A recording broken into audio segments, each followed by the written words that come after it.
चलो बच्चों, तो आज हम लोग स्टेट में पहले चैप्टर में जो फाइनल एक्सरसाइज है उसका सेक्शन ए एमसीक्यू हम लोग समझे। थियरी पार्ट अब हमें समझना है। सम्स तो सब समझ लिए थे, अब थियरी और उसके एमसीक्यू क्वेश्चन आंसर्स वगैरह समझे, जिसमें आज के वीडियो में हम लोग एमसीक्यू समझेंगे। तो आपकी टेक्स्ट बुक साथ में रखो। जो फाइनल एक्सरसाइज के एमसीक्यू है वो मैं समझा रहा हूँ, वो ध्यान से समझते जाना। जो रूल्स हैं, जो किसी में फॉर्मूलाज भी आती है, तो वो सब भी ध्यान से समझा रहा हूँ। बरोबर, तो समझना उसे ध्यान से। तो चलो देखो, एमसीक्यूज है उसमें पहले में दिया हुआ है कि which method is useful to compare the long term variation in the value of variable. कि कोई भी वेरिएबल की वैल्यू में, मतलब कोई भी चीज की वैल्यू में अगर लॉन्ग टर्म में वेरिएशंस आ रहे हैं, मतलब लॉन्ग टर्म में चेंजेस आ रहे हैं, तो कौन सी मेथड अप्लाई करनी चाहिए। ऑप्शन है ना कि चेन बेस, लेस्पिरीज, फिक्स बेस के पेस्ट्रीज मेथड। तो ये चीज ध्यान में रखो कि जब लॉन्ग टर्म वेरिएशन हो तो फिक्स बेस मेथड ज्यादा यूज होती है, और जब शॉर्ट टर्म वेरिएशन हो तो चेन बेस्ड मेथड यूज होती है। लेस्पिरीज एंड पेस्ट्रीज की मेथड यूज होती है जब क्वांटिटी भी दी गई हो, वैल्यू और क्वांटिटी, प्राइस एंड क्वांटिटी दोनों हो, तो लेस्पिरीज, पेस्ट्रीज, फिशर वो मेथड यूज करते हैं। बाकी नॉर्मल लॉन्ग टर्म या शॉर्ट टर्म वेरिएशन हो तो याद रखना, लॉन्ग टर्म वेरिएशन के लिए फिक्स बेस मेथड और शॉर्ट टर्म के लिए chain base method. Chain base में पता है ना कि हर साल की वैल्यू हम रिपीट करते हैं, जो सम्स में हमने देखा था। इसलिए अगर शॉर्ट टर्म वेरिएशन हो तो चेन बेस, और लॉन्ग टर्म हो तो फिक्स बेस, के उसमें फिक्स रहते हैं हमेशा एक वैल्यू। तो यहाँ पे पूछा हुआ लॉन्ग टर्म वेरिएशन, तो कौन सा ऑप्शन आएगा? ऑप्शन सी रहेगा हमारा, फिक्स बेस मेथड से। बरोबर, ध्यान में रखना बेटा, थियरी वाइज लॉजिक माइंड में रखना तो जल्दी याद रहेगा। फिर सेकंड एमसीक्यू दिया हुआ है कि which consumption is used in the calculation of Laspeyres index number. कि लेस्पिरीज का इंडेक्स नंबर है, उसमें कौन सा कंजप्शन यूज होता है? Consumption of base year, current year, average year के एनी ईयर। तो भाई लेस्पिरीज की फॉर्मूला अगर आप याद करो ना, उसकी फॉर्मूला मैं यहाँ रफ में लिख भी रहा हूँ। लेस्पिरीज की फॉर्मूला आती है सिग्मा P1Q0 और अपॉन सिग्मा P0Q0 इंटू 100। तब इसमें पूछा हुआ है कि भाई कौन सा कंजप्शन यूज होता है, भैया ना, which consumption is used in Laspeyres formula. अब कंजप्शन मतलब ये नीचे का पार्ट कहलाता है। बरोबर, जब भी हम इंडेक्स नंबर की फार्मूला लिखते हैं ना, ये अब थियरी वाइज समझा रहा हूँ, सम्स में तो हमने डायरेक्ट फार्मूला यूज कर ही ली थी। थियरी वाइज समझा रहा हूँ कि जब भी हम इंडेक्स नंबर की फार्मूला लिखते हैं, general formula P1 upon P0 into 100 होता है। लेकिन जब क्वांटिटी भी ऐड होती है तो क्वांटिटी में या तो Q1 ऐड होता है दोनों में, या तो Q0 ऐड होता है दोनों में। ऐसे ही होता है ना, क्वांटिटी भी ऐड होती है तो ऐसे ऐड होती है ना। और उसमें ऊपर की वैल्यू तो हमारी जनरली प्राइस ही कहलाती है, और नीचे की वैल्यू को हम लोग या तो कंजप्शन कहेंगे या तो वेट कहेंगे। कंजप्शन या वेट वो नीचे की वैल्यू कहलाएगी, और ऊपर की वैल्यू जनरली प्राइस या तो नॉर्मल जो है वो वैल्यू कही जाएगी। तो आपको कभी भी कहे कि भाई लेस्पिरीज की फॉर्मूला में कंजप्शन कौन सा यूज हो रहा है, या कहे वेट कौन सा यूज हो रहा है, ये थियरी वाइज याद रखना। तो भाई कंजप्शन या वेट कौन सा यूज हो रहा है, तो वो नीचे की वैल्यू देख ली। तो लेस्पिरीज की फॉर्मूला में नीचे देखो P0 इंटू Q0 है, मतलब दोनों बेस ईयर है, तो कंजप्शन कौन सा यूज होगा हमारा? बेस ईयर का कंजप्शन यूज होगा। ध्यान रहेगी बात, कौन सा ऑप्शन आएगा उसमें? ए ऑप्शन आएगा। अगर उसमें P1Q1 होता तो हम लोग लिखते कि भाई करंट ईयर का है, या एवरेज ईयर, या एनी ईयर, वो जो चार ऑप्शन है, पर इसमें तो कौन सा ऑप्शन रहेगा? बेस ईयर का ऑप्शन। क्लियर, ध्यान रखना।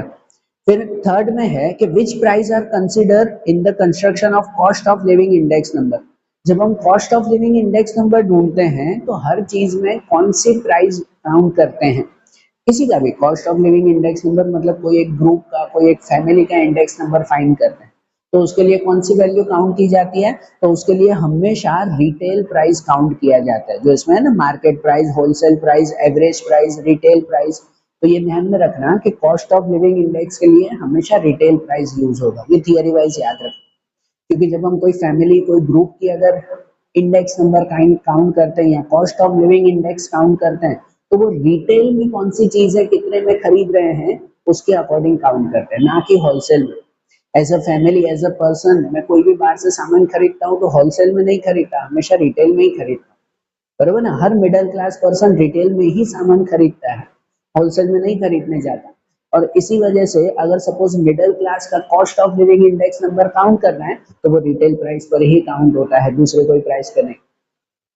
ठीक है, हर थियरी लॉजिक वाइज याद रखना बेटा। फिर फोर्थ वाला देखो, इसमें दिया हुआ है कि which expenditure of item is assigned as weight in the method of family budget. अब फैमिली बजट मेथड में वेट में क्या यूज होता है, तो फैमिली बजट मेथड में वेट में क्या यूज होगा, तो फैमिली बजट की फॉर्मूला याद है ना, फैमिली बजट की फॉर्मूला इंडेक्स नंबर में हम यूज करते हैं sigma I W upon sigma W, और फॉर्मूला वाइज हमने लिखवाया था कि सपोज अगर डब्ल्यू की वैल्यू नहीं है तो डब्ल्यू की वैल्यू हम लोग काउंट करते हैं P zero into Q zero करके। जब सम्स किए थे तब सम्स में ये फॉर्मूला नोट करवाई थी बेटा कि सपोज अगर डब्ल्यू नहीं दिया हुआ है तो उसमें P zero into Q zero करके काउंट करते हैं ना। तो इसलिए यहाँ पर वेट कौन सा हुआ हमारा, इसी की तरह यहाँ पर भी वेट हमारा बेस ईयर का हुआ, पी जीरो क्यू जीरो दोनों जीरो में है तो बेस ईयर का वेट हुआ। तो इसलिए इसमें पूछा हुआ है कि भाई कौन सा वेट इसमें काउंट होगा फोर्थ वाले एमसीक्यू में, तो है ना कि सिलेक्टेड ईयर के average annual expense, base year के करंट ईयर, तो कौन सा आएगा, ऑप्शन सी आएगा कि एक्सपेंडिचर ऑफ बेस ईयर। बरोबर, ध्यान में समझना भाई। फिर फिफ्थ में है कि which average is consider as the best average in the construction of index number. Index number के लिए बेस्ट एवरेज कौन सी कहलाती है कि भाई हार्मोनिक मीन, एरिथमेटिक, वेटेज या जियोमेट्रिक मीन, तो बेस्ट एवरेज जियोमेट्रिक मीन की कहलाती है। बरोबर ना, बेस्ट एवरेज कौन सी होती है, जियोमेट्रिक मीन, एरिथमेटिक या वो नहीं।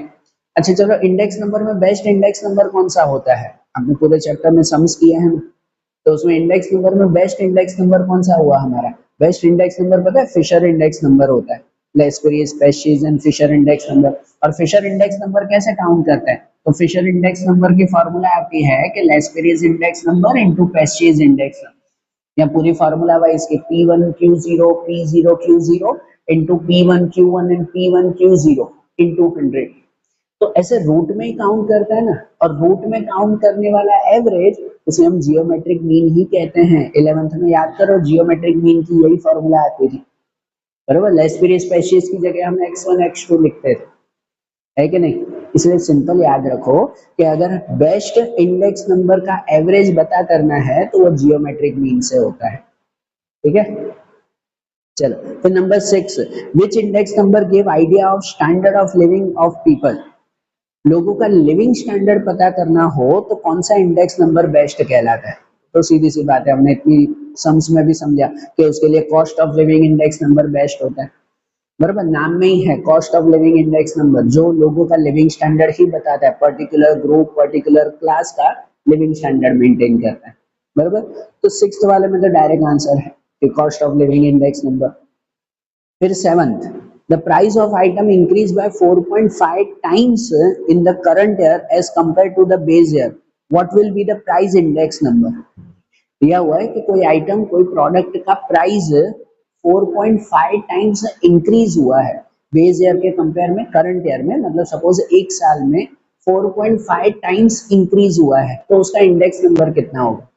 अब याद है जब इसके सम्स आए थे तब सम्स में मैंने आपको बताया था कि जब भी किसी में टाइम्स दिया गया हो कि इतने टाइम्स इंक्रीज हुआ है, तो शॉर्ट में ऐसे याद रखा करो कि उस नंबर को पहले 100 से मल्टीप्लाई करते हैं, फिर उसमें 100 प्लस करते हैं, तो हमें परफेक्ट इंडेक्स नंबर मिलता है कि नहीं।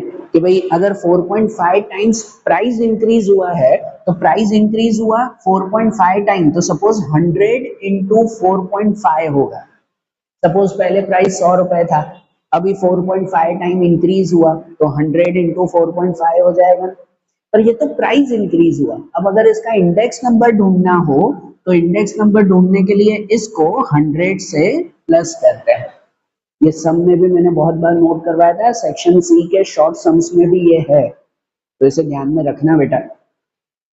तो इसलिए इतने टाइम्स है तो 100 प्लस 100 इंटू 4.5, तो 4.5 इंटू 100 करे कितना हो जाएगा 450, ये हो जाएगा 450 और प्लस 100 करेंगे तो इंडेक्स नंबर कितना मिलेगा हमें 550 मिलेगा, बराबर। 100 प्लस करना मत भूलना भाई। तो इंडेक्स नंबर की वैल्यू कौन सी कहलाएगी, ऑप्शन सी कहलाएगा 550, ठीक है, याद रखना बेटा। फिर उसके बाद है कि if the purchasing power of money is 0. 0.75 in the year 2016 with respect to the base year 2015, then what will be the price index number for the current year 2016? दिया हुआ है कि परचेसिंग पावर ऑफ मनी 0.75 है, तो हमें index number ढूंढना है। अब परचेसिंग पावर ऑफ मनी उसकी फॉर्मूला याद है, सम्स किए थे, शॉर्ट सम थे, तो उसमें थी ये फॉर्मूला कि परचेसिंग पावर की अगर फॉर्मूला लिखे ना, मैं यहाँ पे लिख रहा हूँ, सब मिक्स हो रहे हैं एमसीक्यू, पर ध्यान में रखना भाई, मैं यहाँ पे लिख रहा हूँ purchasing power of money, short में लिख रहा हूँ, तो उसकी फॉर्मूला आती है कि 1 upon cost of living index number 1 upon Colin into 100, है कि नहीं। परचेसिंग पावर की ये फॉर्मूला है भाई, याद रखना, मैंने यहाँ सब एमसीक्यू मिक्स कर दिए हैं तो ध्यान में रखना। तो परचेसिंग पावर की ये फॉर्मूला है भाई कि purchasing power of money equal to 1 upon cost of living index number into 100। तब इसमें परचेसिंग पावर दे दिया है 0.75 और हमें प्राइस इंडेक्स नंबर मतलब यही cost of living index number ढूंढना है, मतलब ये दे दिया है 0.75 और ये हमें ढूंढना है, इंडेक्स नंबर कहो कि cost of living index number कहो, जो भी कहो, ये ढूंढना। तो अब अगर इंडेक्स नंबर ढूंढना है तो क्या करेंगे, इंडेक्स नंबर को यहाँ ले जाएंगे, 0.75 को यहाँ ले आएंगे, ऐसा ही करेंगे ना। तो इंडेक्स नंबर यहाँ हो जाएगा, तो यहाँ हो जाएगा 1 अपॉन 0.75 इंटू 100 हो जाएगा, है कि नहीं। फिर इसको कट करेंगे, आप डायरेक्ट करो कि 100 डिवाइड बाय 0.75, तो कितना हो जाएगा उसमें कि उसका इंडेक्स नंबर अगर फाइंड करेंगे ना, सपोज ऊपर भी 100 लिख दें कि 100 इंटू 100 और नीचे 75, 25 से कट करें, 3 जा 4 जा 4 डिवाइड बाय 3, तो इंडेक्स नंबर में 4 डिवाइड बाय 3 133.3333 चलता रहेगा, तो इंडेक्स नंबर मिलेगा 133.33। आप तो कैलकुलेटर में काउंट कर लोगे बेटा, मैंने तो डायरेक्टली किया है यहाँ पर, बराबर ना। इंडेक्स नंबर कितना मिल जाएगा 133.33, ऑप्शन सी कहलाएगा हमारा, ध्यान रहेगा। फॉर्मूला याद रखना बेटा ये कि परचेसिंग पावर ऑफ मनी की ये फॉर्मूला आती है, तो यहाँ परचेसिंग पावर दे दिया है 0.75 और इंडेक्स नंबर हमें फाइंड करना है, तो 0.75 यहाँ ले आए, इंडेक्स नंबर को यहाँ ले गए और 100 डिवाइड 0.75, तो आंसर 133.33।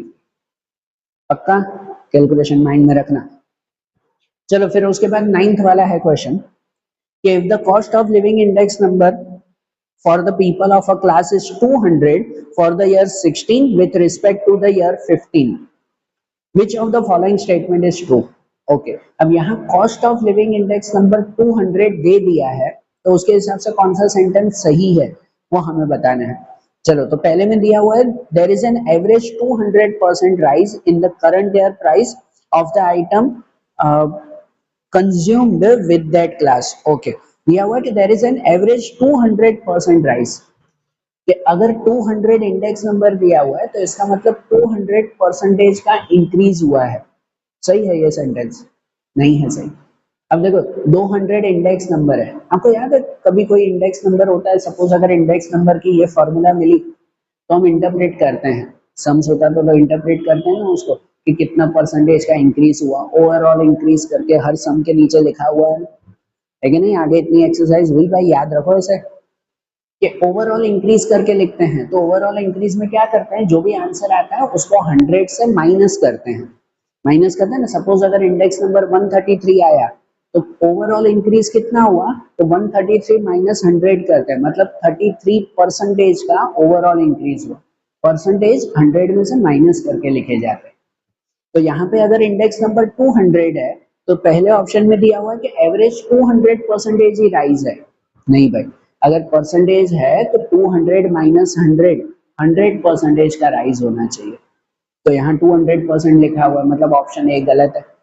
लॉजिक रखना भाई इसे, ठीक है ना, ऑप्शन ए गलत है। सेकंड में दिया हुआ है there is an average 100% decrease in the current year price of item consumed by that year, यहाँ दिया हुआ है कि 100% डिक्रीज हो रहा है, डिक्रीज तो हो ही नहीं रहा है कि इंडेक्स नंबर 200 है तो मतलब 100 का 200 हुआ, 100% इंक्रीज हुआ है, डिक्रीज थोड़ी हुआ। ऑप्शन बी भी गलत है। फिर परचेसिंग पावर ऑफ मनी 0.5, भाई परचेसिंग पावर 0.5 है तो चलो काउंट कर लो कि परचेसिंग पावर की ये फॉर्मूला है हमारी, purchasing power equal to 1 upon cost of living into 100, तो यहाँ पर कॉस्ट ऑफ लिविंग 200 दिया हुआ है ना, तो उस सम के लिए अगर यहीं पे ही मैं काउंट कर लूं तो 1 अपॉन 200 इंटू 100, ठीक है ना, मैं सब एमसीक्यू मिक्स है भाई, फिर से बोल रहा हूँ। तो 1 upon cost of living 200 into 100, तो 100 डिवाइड 200 कितना हो जाएगा 1 अपॉन 2 या तो 0.5 के परचेसिंग पावर 0.5 है, हाँ 0.5 सही है ना, ऑप्शन सी करेक्ट हुआ हमारा, है कि नहीं। और ऑप्शन बी डी में दिया हुआ है the current year price of item consume by that class are stable, कि भाई प्राइस स्टेबल है, स्टेबल थोड़ी है भाई, जब इंडेक्स नंबर 100 होता है ना तो स्टेबल कहलाया, कि ओवरऑल इंक्रीज 0% हुआ, कुछ भी नहीं। बराबर, स्टेबल तब होता है जब इंडेक्स नंबर एग्जैक्ट 100 हो, अगर 100 से ज्यादा है तो स्टेबल थोड़ी कहलाया। तो ऑप्शन डी भी गलत, कौन सा ऑप्शन करेक्ट हुआ, ऑप्शन सी करेक्ट हुआ, तो परचेसिंग पावर 0.5 है, ठीक है। चारों ऑप्शन चेक करना भाई, खाली रट्टा मार के टिक मत कर लेना उसे। फिर 10th वाला एमसीक्यू कि if IP equal to IF then which of the following statement is true, कि अगर आईपी और आईएफ दोनों इक्वल हैं तो कौन सा करेक्ट हुआ। तो भाई एक रूल याद रखो कि ये जो फिशर इंडेक्स नंबर की फॉर्मूला आती है आई F I L into I P, ये फॉर्मूला, इस फॉर्मूला में एक ये बात है, ये एक नॉर्मल थियरी कहलाती है कि अगर इन तीन में से कोई दो वैल्यू इक्वल है ना तो थर्ड वैल्यू भी इक्वल ही मिलेगी। तीन में से कोई भी दो वैल्यू इक्वल है तो तीसरी वैल्यू भी ऑटोमेटिकली इक्वल मिलेगी। अब यहाँ पे कोई भी दो में आप कोई भी दो इक्वल वैल्यू रख के, सपोज कोई भी दो में 150 रख के चेक कर लो, तीसरा भी 150 मिलेगा, किसी भी दो में, इन दो में रखो, इन दो में रखो, इन दो में रखो, दो वैल्यू सेम है तो थर्ड भी सेम ही होगी। तो यहाँ पे अगर I P equal to I F है तो इसका मतलब ऑप्शन सी करेक्ट हुआ कि I F I L I P I L तीनों इक्वल हो, ठीक है। ये थियरी है बेटा, तो वो ध्यान में रखना। फिर 11th वाला MCQ, if the average disposable income of family of a class is 20,000 in a year 13 and if the cost of living index number of that class of 15 with the base year 13 is 130, then what should be the average disposable income of the family of this class in the year 2015। Okay, कि अगर 2013 में कोई family की income 20,000 है तो 2015 में उनकी income कितनी होगी वो ढूंढ। तो डिस्पोजेबल इनकम की भी फॉर्मूला है, शॉर्ट सम में आती थी भाई, एमसीक्यू में भी आई है, मैं यहाँ लिख रहा हूँ कि डिस्पोजेबल इनकम हो तो उस इनकम की फॉर्मूला आती है, मैं शॉर्ट में लिख रहा हूँ कि index number of current year divide by index number of base year into income of base year, ये फॉर्मूला है, याद है, सम्स में किए थे भाई। Index number of current year, index number of base year into income of base year. तो यहाँ index number of current year 130 दिया हुआ है, दिया हुआ ना कि 2015 का इंडेक्स नंबर 130 है, हाँ, और बेस ईयर का कुछ नहीं दिया हुआ है तो वहां पे 100, और इनकम ऑफ बेस ईयर है 20,000, तो पहले की इनकम 20,000 है तो उसके हिसाब से कितनी हुई वैल्यू, कि यहाँ पे देखो 0 0 कट कर दें, ये 0 0 भी कट, इन 13 2 सा 26,000। तो भाई 2015 की इनकम कितनी होनी चाहिए, तो एवरेज 26, ऑप्शन ए करेक्ट हुआ हमारा, बराबर। ध्यान रखना ये फॉर्मूला शॉर्ट सम्स के लिए भी, एमसीक्यू के लिए। और फिर 12th वाला है एमसीक्यू कि what weight is assigned as expenditure to the price relative P1 upon P0 of an item of the item to obtain the formula of Pestis index number। Okay, अब यहाँ दिया हुआ है कि Pestis index number में expenditure क्या होगा। तो मैंने बताया ना कि एक्सपेंडिचर, कंजप्शन, वेट, कंजप्शन मतलब एक्सपेंडिचर ही होगा, कंजप्शन पूछे, एक्सपेंडिचर पूछे, वेट पूछे, मतलब नीचे की वैल्यू बतानी है कि नीचे पे क्या रखना है हमें। तो यहाँ पेस्टिज है तो पेस्टिज फॉर्मूला में क्या आता है, तो पेस्टिज की फॉर्मूला आती है हमारी कि sigma P1 Q1 upon sigma P0 Q1 into 100। तो पेस्टिज की फॉर्मूला में एक्सपेंडिचर क्या आएगा हमारा, तो P0 Q1, option C correct हुआ हमारा, P0 Q1, बराबर। कंजप्शन, एक्सपेंडिचर, वेट, ऐसा कुछ भी पूछे तो नीचे की वैल्यू बताने कि ये आएगा, ऐसा नहीं P1 Q1 ऑप्शन बी लिख दो भाई, ऐसे गलती मत करना, समझना है, पक्का ध्यान रहा, ध्यान में रहा ना सब एमसीक्यू। तो अब जैसे ये 12 एमसीक्यू देखे ना, ध्यान से समझ लेना इसे अच्छी तरह से, फिर से रिपीट कर लेना, याद कर लेना, फिर जो सेक्शन बी है 1 सेंटेंस है वो अब नेक्स्ट वीडियो में देखते हैं हम। ओके, चलो, थैंक यू।